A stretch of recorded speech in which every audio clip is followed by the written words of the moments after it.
ఇది నిన్నటి వీడియోకి రెండో ముక్క వీడియో. నిన్న కట్టెలు వాతీరు, ఇలా వీటికి సపోర్ట్ చేసే కట్టెలు చెట్టు పైకి వాకటానికి వైర్ కడుతుంది. పొద్దుగాలనే లేచొచ్చి కట్టెలు షార్పీ వేసుకుని తానం చేసి బుక్కెడంత తిని కట్టెల్ని వాకటానికి పెరట్లకు వచ్చిండు. ఇక నేను కూడా అన్ని పనులు 7 దడవారేసి ఆయన వెనుకనే రావాలి, ఎందుకంటే వీడియో తీసుకోవాలి కదా. నా ఏమన్నారు, పెద్ద మొత్తంలో ఎక్కువ విస్తీర్ణంలో వండియచ్చు కదా అని. మున్పు కౌలుకు పట్టుకొని గట్లనే చేసినాము, పాత వీడియోలు ఉంటాయి చూడుర్రి.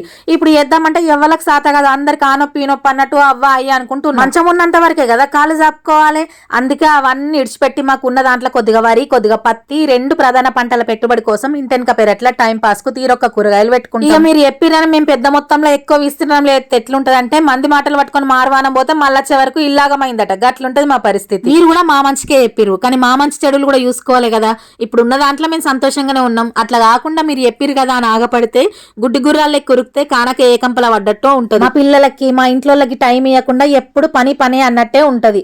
అందుకే ఇంట్లో కూర్చుండి అందరినీ చూసుకొని నా పనులు చేసుకుంటా ఈజీగా ఇంకేం చేసుకోవచ్చు అని ఆలోచిస్తే ఈ యూట్యూబే నాకు దొరికింది. ఇక మా ఆయన ఇటు మా చిన్న వ్యవసాయం చూసుకుంటా, ఆయనకు నచ్చిన పని, బాగా నచ్చిన పని చేసుకుంటాడు. మా మామయ్య కూరగాయలు అమ్మి మా చిన్న వ్యవసాయానికి సలహాలు సూచనలు మా ఆయనకు నాకు ఇస్తాడు. ఇట్లా ఎవల పనులలో బిజీగా ఉన్నాము. ఇక కౌలుకేడ ఎత్తని చెప్పు. అన్నో నువ్వెవలో గానీ ఒక్క క్వశ్చన్ అడిగి నా వీడియో కంటెంట్ ఇలా నీ క్వశ్చన్ అయ్యేటట్టు చేసినావు కదా. సరే కానీ వీడియో ఎట్లా అనిపించింది? నచ్చితే లైక్ చేసి కొత్తగా వచ్చిన వాళ్ళు సబ్స్క్రైబ్ చేసుకోవచ్చు కదా.